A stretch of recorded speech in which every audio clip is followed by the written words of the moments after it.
아주 오래전 영국의 어느 시골 마을에 있는 교회에서 아프리카 의료 지원 사업을 위한 헌금을 봉헌하는 시간에 이런 일이 있었다고 합니다. 헌금 접시가, 우리는 헌금 바구니가 돌아다녔지만 외국에서는 헌금 접시가 이제 성도들 사이를 돌아다녔는데, 이렇게 헌금 접시가 돌아다니고 있을 때 한 소년이 자기 앞에 온 헌금 접시를 바닥에 내려놓더니 그 위에 성큼 올라서는 것이었습니다. 이런 불경스러운 소년의 행동을 본 성도들이 화를 내자 소년은 아주 침착하게 이렇게 말했다고 합니다. 저는 아프리카 의료 지원을 위해서 바칠 돈이 없습니다. 그렇지만 대신에 아프리카를 위해서 제 몸을 바치겠습니다. 성도들은 더 이상 그 소년을 책망할 수가 없었습니다. 훗날 이 소년은 실제로 아프리카를 위해서 자신의 삶을 바쳤습니다. 아프리카 선교 초기 의사 겸 선교사로 활동했던 데이빗 리빙스턴의 어린 시절의 이야기입니다. 사도 바울은 로마서 12장에서 너의 몸을 하나님이 기뻐하시는 거룩한 산 제물로 드리라고 말합니다. 우리의 삶이 곧 하나님께 바쳐지는 제물이라고 생각을 해서 거룩하게 살라고 권면한 것입니다. 여러분은 지금 거룩한 제물과 같은 삶을 살고 계십니까? 고부간의 갈등으로 고통당하는 며느리가 있었습니다. 시어머니는 사사건건 며느리가 하는 일에 트집을 잡았습니다. 밥이 질다고 트집을 잡아서 된 밥을 해드리면 이번에는 밥이 되다고 트집을 잡는 시기였습니다. 참다 못한 며느리가 남편에게 고통을 호소해 봤지만 그 사실을 안 시어머니는 전보다 더 구박을 했습니다. 도저히 참을 수 없었던 며느리는 한 의원을 찾아가서 사람을 서서히 죽게 하는 약 좀 조제해달라고 부탁했습니다. 왜 그러느냐고 묻는 의원에게 며느리는 눈물을 흘리면서 자신이 처한 상황을 죄다 말해 주었습니다. 며느리의 얘기를 듣고 난 의원은 고개를 끄덕이면서 그럴 수도 있겠습니다 라면서 원하는 약을 조제해 주면서 1년 동안 이 약을 먹게 하면 서서히 죽을 것이라고 말했습니다. 그런데 이 약은 그냥 먹이게 되면 효과가 없고 정성스럽게 찹쌀로 떡을 빚어서 그 떡 속에 이 약을 함께 넣어서 먹이면 훨씬 효과가 있다고 아무도 모르게 자연스럽게 죽어갈 것이라고 말해줬습니다. 다음 날부터 며느리는 정성을 다해서 찹쌀떡을 만들어서 시어머니에게 바쳤습니다. 그러자 시어머니는 도끼 눈을 뜨고서 내가 이따위 떡 가지고 마음을 바꿀 것 같으냐? 라고 하면서 며느리를 나무랬지만, 그러나 며느리는 아랑곳하지 않고 정성껏 매일 떡을 해다 시어머니에게 바쳤습니다. 그러자 시어머니의 마음도 조금씩 누그러들기 시작을 했습니다. 며느리는 힘들었습니다. 매일매일 떡을 해다 바치는 게 쉬웠겠습니까? 그런데 1년만 고생하자 이런 마음으로 달마다 기쁜 마음으로 떡을 만들어 드렸습니다. 시어머니는 이런 며느리가 차츰 기특하다는 생각이 들었습니다. 그리고 고부 사이는 그렇게 점점 좋아지고 있었습니다. 드디어 약을 먹은 지 1년이 가까워오고 있었는데 그동안 며느리는 마음이 굉장히 너그러워졌을 뿐만 아니라 착해지기까지 했습니다. 자신이 시어머니를 죽이려고 생각했던 것이 너무 죄스러웠습니다. 저렇게 인자하고 또 너그러운 시어머니를 내가 죽게 해서 되겠는가, 이런 생각에 황급히 의원을 다시 찾아갔습니다. 그리고 눈물을 흘리면서 사정을 했습니다. 제발 우리 시어머니 좀 해독시킬 수 있는 약 이번에 좀 조제해 주십시오. 그랬더니 의원이 빙그레 웃으면서 이렇게 말하더랍니다. 부인 걱정하지 마십시오. 그 약은 독약이 아니고 그냥 찹쌀가루였습니다. 지혜로운 의원은 시어머니 때문에 고통당하는 며느리가 만약에 정성을 다해서 시어머니를 잘 모신다면 고부간의 갈등이 자연스럽게 해결될 것이라고 하는 것을 확신하고 삽살가루를 독약인 것처럼 일부러 꾸몄던 것입니다. 우리 앞에 있는 많은 문제나 갈등은 우리의 마음이 바뀌고 우리의 말과 행동이 바뀔 때 해결될 수도 있습니다. 더구나 우리는 주님을 모시고 살아가는 주님의 자녀인데 우리가 진정으로 주님의 자녀다운 삶을 산다면 해결되지 못할 문제가 어디 있겠습니까? 사순절 첫 번째 주일인 오늘은 본문 말씀을 함께 연구하면서 우리의 삶을 돌아보는 시간을 갖도록 하겠습니다. 오늘 본문에서 바울은 고린도 교회 성도들을 책망을 하고 있는데요. 그 이유는 믿지 않는 세상 사람들 가운데서도 찾아볼 수 없는 기가 막힐 일들이 교회 내에서 벌어지고 있었기 때문입니다. 기가 막힐 일이 뭔지 오늘 본문 1절, 2절 말씀 우리 한번 같이 읽어보도록 하겠습니다. 시작. 너희 중에 심지어 음행이 있다 함을 들으니 그런 음행은 이방인 중에서도 없는 것이라. 누가 그 아버지의 아내를 취하였다 하는도다. 그러하고도 너희가 오히려 교만하여져서 어찌하여 통한이 여기지 아니하고 그 일 행한 자를 너희 중에서 쫓아내지 아니하였느냐. 고린도 교회 성도들 가운데 자기 아버지의 아내를 취하는 음행을 저지른 사람이 있었다라고 말합니다. 아버지의 아내가 누굽니까? 어머니 아닙니까? 아니 어머니라고 말하지 왜 아버지의 아내라고 말했을까요? 아버지에게는 자신의 어머니뿐만 아니라 다른 아내가 있었다는 것을 말해줍니다. 우리식으로 말한다면 아버지의 첩이 있었다는 말입니다. 이런 경우에 우리는 아버지의 아내라고 말하지 않고 뭐라고 말합니까? 서모라고 부릅니다. 어떤 고린도 교회 성도가 서모를 취했다는 것입니다. 취한다라고 우리말로 번역한 헬라어는요, 에코란 말인데 소유한다라는 뜻입니다. 서모가 젊은 여성이었는지는 몰라도 서모를 취했다, 아내로 맞이했다, 서모와 결혼했다 이런 뜻입니다. 어찌되었거나 집안에 서모로 들어왔는데 어떻게 자식이 서모와 결혼할 수 있느냐? 믿지 않는 세상 사람들도 이런 짓은 하지 않는다라면서 바울은 탄식하고 있는 것입니다. 그런데 바울을 더 화나게 만든 것은 교회 공동체 안에 이런 사람이 있는데도 불구하고 누구 한 사람 토한이 여기지도 않았을 뿐만 아니라 그 사람을 징계하거나 쫓아내려고도 하지 않았다는 것이었습니다. 통한이 여긴다라고 우리말로 번역한 헬라어는요, 펜데오라는 말인데 이 말은 슬퍼하다, 애통하다, 양심의 가책을 느끼다, 탄식한다 이런 뜻입니다. 어떻게 주님의 자녀로서 이런 처신을 한 것일까? 사람으로서 지켜야 할 도리도 지키지 않은 것인데 우리 교회 안에서 어떻게 이런 일이 벌어졌을까? 너무 부끄러워서 얼굴을 들 수가 없다. 이렇게 탄식하는 게 옳은데 아무렇지도 않게 그렇게 대할 수가 있느냐라고 책망을 하는 것입니다. 왜 고린도 교회 성도들이 이런 사람에 대해서 관용적인 태도를 취한 것일까요? 조심스럽긴 하지만 학자들은 이런 일을 저지른 사람이 사회 지도층에 속한 사람이었을 것이라고 추정을 합니다. 부유한 사람이었거나 아니면 힘이 있는 권력자들이었거나 감히 교회가 이런 사람들에 대해서 잘못을 지적할 수 없었을 것이라고 봅니다.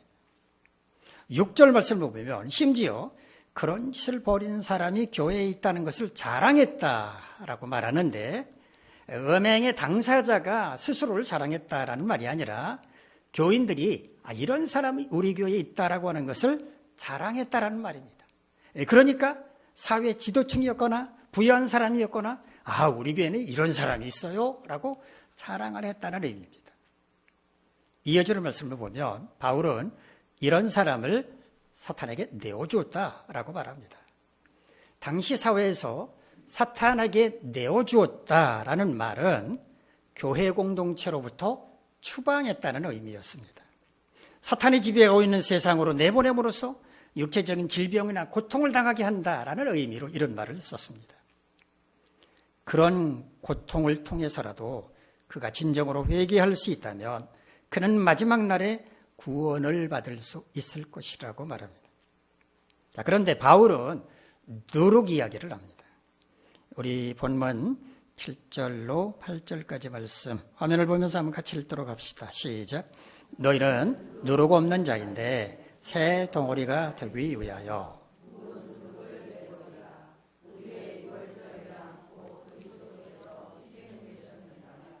이러므로 우리가 명절을 지키되 묵은 누룩으로도 말고 악하고 악의에 찬 누룩으로도 말고 누룩이 없이 오직 순전함과 진실함의 떡으로 하자. 고린도 교회 성도들을 가르쳐서 누룩 없는 자라고 말하는데 바울이 말하는 누룩이란 뭘 가리킬까요? 누룩은 일종의 발효제죠. 그래서 가루에 섞어서 누룩을 밀가루를 반죽을 하면 부풀어 오르죠. 반죽이 한참 부풀어 오릅니다. 그거를 찌거나 아니면 굽게 되면 더 부풀어 오르게 됩니다. 그래서 누룩은 작지만 큰 영향력을 미치는 것을 상징을 합니다. 오늘 본문에서는 죄악을 누룩으로 표현했습니다. 하나님의 명령을 대수롭지 않게 여기는 교만함, 하나님의 명령에 순종하지 않으려는 악한 태도, 하나님의 명령을 어기고도 회개할 줄 모르는 뻔뻔함, 이런 것을 누룩이라고 표현을 했습니다. 예수 그리스도께서 유월절 어린 양이 되셔서 우리의 죄짐을 대신 지시고 십자가에 달려 피를 흘리심으로써 우리는 구원을 받았는데 이런 우리에게 죄악이라고 하는 누룩이 있으면 되겠습니까? 라는 말입니다. 바울이 갑자기 유월절 얘기를 한 이유는 유월절에 먹는 무교병에 관해서 얘기하려고 한 것입니다. 하나님께서 출애굽하는 이스라엘 백성들에게 무교병을 만들어서 먹으라고 말씀을 하셨죠. 무교병이 뭡니까? 누룩을 넣지 않고 굽거나 찐 빵을 가리킵니다. 하나님께서 무교병을 만들어 먹으라고 명령하신 이유가 있었죠. 급하게 애굽 땅을 빠져나와야 했기 때문에 누룩을 넣고 발효시킬 시간이 없었기 때문에 무교병을 만들라고 하신 것입니다.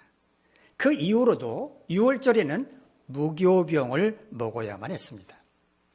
바울은 예수 그리스도께서 유월절이 어린 양으로서 희생되셨으므로 우리는 유월절에 먹는 무교병과 같이 누룩이 없는 자, 죄악이 없는 자가 되는 것이 마땅하고 우리에게 아직도 누룩이 남아있다면 그 누룩을 없애버려야 한다라고 말합니다. 바울은 두 가지의 누룩에 대해서 말합니다. 첫 번째는 묵은 누룩입니다. 묵은 누룩이 뭘까요? 예수 그리스도를 영접하기 이전부터 행해오던 죄악들, 아직도 버리지 못한 옛사람의 모습을 가리킵니다. 두 번째 누룩, 악하고 악의에 찬 누룩입니다. 예수 그리스도의 보혈로 구원을 받았음에도 불구하고 악한 마음을 품고 적극적으로 죄악을 행하려는 것을 가리킵니다. 이런 누룩들을 다 버리고 순전함과 진실함이라고 하는 떡, 즉 누룩이 없는 무교병을 만들어 먹자고 말하는 겁니다.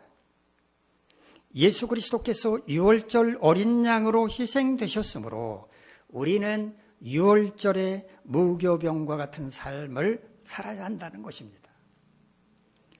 순전함이라고 번역을 헬라어는요, 에일리키네이아라는 말인데 깨끗하고 순수한 것을 가리킵니다. 진실함, 헬라어 알레데이아, 진리, 정직, 진실을 가리키는 말입니다. 죄악을 모두 버린 정결하고 흠이 없는 상태를 순전함과 진실함이라는 말로 표현을 한 것입니다. 오늘 본문의 말씀을 통해서 사도 바울은 이 시대를 살아가는 우리에게 예수 그리스도가 흘리신 보혈의 공로로 구원받은 우리는 순전하고 진실한 제물이 되는 삶을 살아야 한다고 강조합니다. 로마서 12장에서 너희의 몸을 하나님이 기뻐하시는 거룩한 산 제물로 드리라고 말한 것과 같다고 할 수 있습니다. 추하고 더러운 죄 가운데 있던 우리를 건져주셔서 거룩하고 의로운 하나님의 자녀로 삼아주셨으므로 그에 합당한 삶을 살아야 하는 것은 당연하다고 할 수 있습니다. 자, 그렇다면 우리의 삶이 순전하고 진실한 제물이 되게 하려면 어떻게 해야 할 것인지 생각해 보도록 하겠습니다. 첫 번째는요, 두렵고 떨리는 마음으로 하나님의 명령을 지켜야 합니다. 고린도 지역은 상업이 아주 발달했던 도시였습니다. 그래서 물질적으로 풍요롭고 또 향락산업도 덩달아서 발달했습니다. 이런 도시 특성상 성적으로 굉장히 문란했습니다. 의부다들이 그의 서모를 아내로 맞이한다고 하는 것은 오늘 우리가 생각해도 충격적인 사건이었는데 고린도 교회가 이거를 대수롭지 않게 생각했던 것만 봐도 당시 사회가 얼마나 성적으로 문란했었는지를 짐작할 수 있습니다. 레위기 18장 8절을 보면 너는 네 아버지의 아내의 하체를 범하지 말라. 이는 네 아버지의 하체니라 라고 근친 상간에 대해서 금하고 있습니다. 신명기 27장 20절에서는 그의 아버지의 아내와 동침하는 자는 그의 아버지의 하체를 드러냈으니 저주를 받을 것이다 라고 저주를 선언하고 있습니다. 고린도교의 성도들은 이 율법의 말씀을 몰랐을까요? 몰랐을 리가 있겠습니까? 잘 알고 있었을 것입니다. 그러나 그들은 잘못된 영적 우월감에 사로잡혀서 그런 명령점은 어겨도 괜찮다라고 생각했을 것입니다. 그러니까 이보다 더한 음행도 눈 감아줬을 것이 뻔합니다. 하나님의 명령에 대해서 대수롭지 않게 생각하는 순간 우리는 죄에 대해서 둔감해지고 맙니다. 왜 하나님의 명령을 대수롭지 않게 생각할까요? 하나님을 두려워하지 않기 때문입니다. 구약 성경에는 하나님을 아주 무서운 분으로 묘사하고 있습니다. 법궤안을 들여다봤다는 이유로 많은 사람들을 치셨습니다. 죽게 만드셨습니다. 수레에다 법궤를 싣고 가다가 소가 막 뛰는 바람에 수레가 움직여서 법궤가 떨어지려고 해서 손으로 법궤를 만졌다라고 하는 이유로 쳐서 죽이셨습니다. 아말렉 족속을 하나도 남기지 말고 진멸하라 라는 명령을 내리셨습니다. 구약에 나타난 하나님을 보면 피도 눈물도 없는 무서운 분인 것처럼 묘사하고 있습니다. 또 어떤 분은 구약의 하나님과 지금 이 시대의 하나님은 다른 분이라도 되는 것처럼 말하기도 합니다. 그러나 하나님은 그때나 지금이나 변함없습니다. 다만 구약 시대를 살았던 사람들과 우리가 다른 게 있다면 예수 그리스도께서 우리의 중보자가 되신다는 것뿐입니다. 우리는 하나님을 두려워해야 하고 하나님의 명령 또한 두렵고 떨리는 마음으로 지켜야만 합니다. 그럴 때 우리의 삶은 순전하고 진실한 제물이 될 수 있습니다. 둘째, 하나님의 명령을 지키지 못했을 때 통회하고 자복할 수 있어야 합니다. 통회가 뭡니까? 자신이 지은 죄를 뉘우치고 다시는 죄를 짓지 않겠다고 결심하는 것을 통회라고 합니다. 자복이란 자신이 저지른 죄를 자백하고 하나님의 뜻에 복종하는 것을 가리킵니다. 과거에는 설교 때나 혹은 대표 기도를 할 때 통회 자복한다는 말을 자주 사용했는데 요즘은 듣기가 어렵습니다. 요즘 그리스도인들이 회개하지 않는다는 증거가 아닐까 생각합니다. 고린도 교회 성도들이 잘못을 저지르고도 회개하지 않고 주변에 있는 사람들도 잘못한 것에 대해서 지적하지 않았던 것처럼 오늘 우리도 그렇지 않은가 하는 생각이 듭니다. 이런 현상은 누군가가 자신의 잘못을 지적할 때 그것을 흔쾌하게 받아들이지 않는 것과도 관계가 있습니다. 교만함이라고 하는 누룩 때문입니다. 교만함이라고 하는 누룩이 온몸에 퍼지게 되면 우월감이 높아져서 자신만큼 똑똑하고 잘난 사람은 없는 것처럼 보이고 다른 사람들은 모두 다 하찮게 여기게 됩니다. 그러니 누군가가 자신의 잘못을 지적하는 것을 흔쾌하게 받아들이지 못하는 것입니다. 아버지가 어린 아들을 데리고 연을 날리기 위해서 들판으로 나갔습니다. 옆에 쪼그리고 앉아서 신기한 듯 연을 바라보던 아들이 아빠에게 이렇게 말했습니다. 아빠, 저 연은 줄 때문에 더 높이 올라가지 못하는 거죠? 아들이 보기에는 연은 더 높은 곳으로 올라갈 수 있을 것 같은데 연을 붙잡고 있는 줄이 올라가지 못하도록 막고 있는 것처럼 보였습니다. 아들의 말을 들은 아버지는 깊이 생각에 잠겼다가 갑자기 연줄을 끊어버렸습니다. 그러자 연은 곱비 풀린 것처럼 높이 올라갔습니다. 이리저리 막 날아다니던 연이 갑자기 곤두박질 치기 시작하더니 마침내 바닥으로 떨어져 버리고 말았습니다. 딱딱한 어린아들은 시무룩해지고 말았습니다. 그때 아버지가 아들의 등을 토닥이며 이렇게 말했다고 합니다. 아들아, 우리가 인생을 살다 보면 자신이 어느 정도 성공했다고 어느 정도 궤도에 올랐다고 느낄 때가 있단다. 그때가 되면 더 높이 올라갈 수도 있는데 부모나 자식, 가정 등에 얽매여서 그러지 못한다고 불만을 품거나 그 속박에서 벗어나지 못해서 출세하지 못하는 것이라고 핑계를 대는 사람이 많이 있단다. 오늘 아빠가 하는 말 꼭 명심해라. 계속해서 위로 올라가는 것은 일정한 높이를 유지하는 것보다 오히려 어렵지가 않단다. 쉬운 일이란다. 우리가 성취한 높이까지 올라가서 안정적으로 머물 수 있는 것은 부모, 자식, 가정, 친구들이 마치 연의 줄과 같이 올려주고 당겨주기 때문에 가능한 것이란다. 그런데 자기 스스로 그 끈을 끊어버리게 되면 결국 그 인생은 끈 떨어진 연과 비슷한 신세가 돼서 끝없는 추락을 거듭하다가 밑바닥까지 떨어지고 만다다. 연의 줄은 연이 더 높이 올라가지 못하게 붙잡아두고 방해하는 게 아니라 바람이 약해진다거나 혹은 더 강해진다고 하더라도 흔들림 없이 잘 버티며 날 수 있게 뒷받침해 주는 것이란다. 교만하면 하나님을 사사건건 간섭만 하시는 분이라고 생각해서 하나님을 멀리하려고 합니다. 더 나아가서는 하나님의 명령을 지키지도 않고 지키지도 않으면서도 아무런 죄책감도 느끼지 않게 됩니다. 이처럼 죄에 대해서 무감각하고 회개하지 않을 때 점점 죄의 늪에 깊이 빠져서 멸망할 수 있다고 하는 것을 깨닫고 하나님의 명령을 지키지 못했을 때 통회하고 자복할 수 있기를 간절히 바랍니다. 셋째, 자신이 처한 상황이 어떠하든지 변함없이 늘 하나님을 경외할 수 있어야 합니다. 사람은 참 간사할 정도로 연약합니다.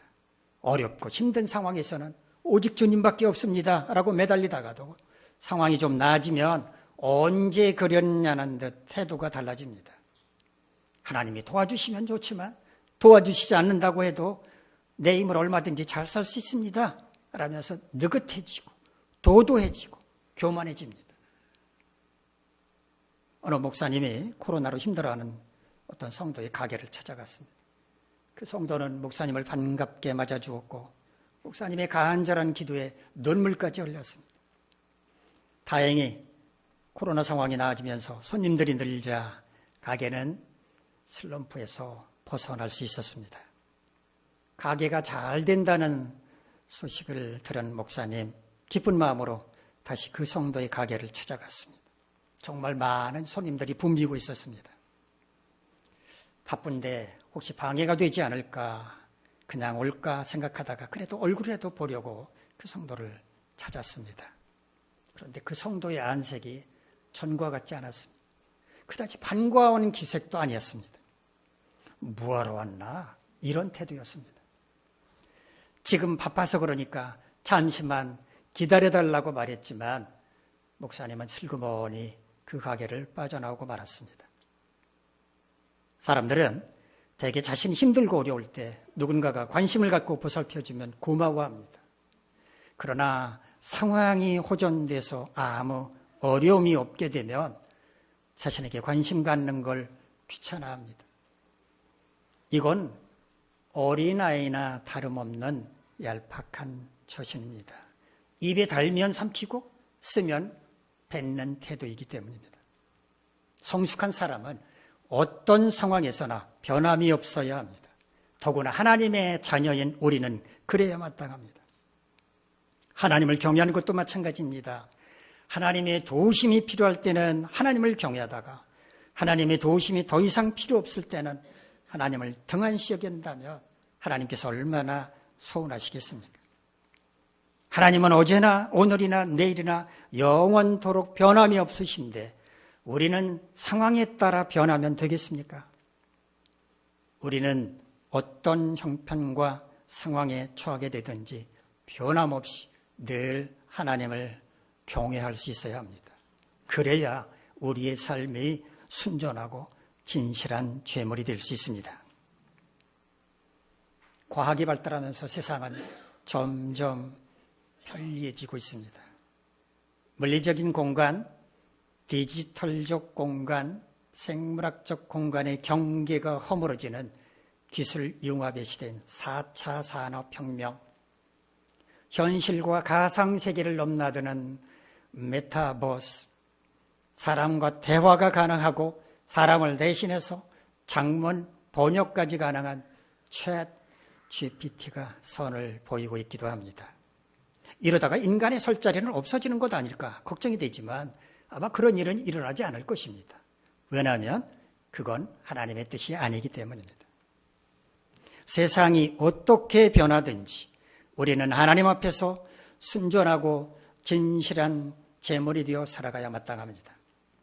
우리의 삶이 순전하고 진실한 제물이 되게 하려면 어떻게 해야 합니까? 첫째, 두렵고 떨리는 마음으로 하나님의 명령을 지켜야 합니다. 하나님의 명령을 대수롭지 않게 여기는 순간 우리는 아무렇지도 않게 죄를 지을 것이기 때문입니다. 둘째, 하나님의 명령을 지키지 못할 때 통회하고 자복할 수 있어야 합니다. 죄에 대해서 무감각하고 회개하지도 않을 때 점점 죄의 늪에 빠져서 멸망할 수 있기 때문입니다. 셋째, 자신이 처한 상황이 어떠하든지 하나님을 경외하는 마음은 언제나 변함이 없어야 합니다. 어린아이처럼 달면 삼키고 쓰면 뱉는 태도를 버리고 언제나 변함없이 늘 하나님을 경외해야 합니다. 여러분 모두 매일매일 여러분의 삶을 순전하고 진실한 제물로 삼아 하나님께 거룩한 영적인 제사를 드릴 수 있기를 주님의 이름으로 기원합니다. 기도하겠습니다. 거룩하신 하나님, 우리 모두 다 우리의 삶을 순전하고 진실한 제물 삼아서 하나님께 거룩한 영적인 예배를 드릴 수 있게 하옵소서. 예수님의 이름으로 기도하옵나이다. 아멘.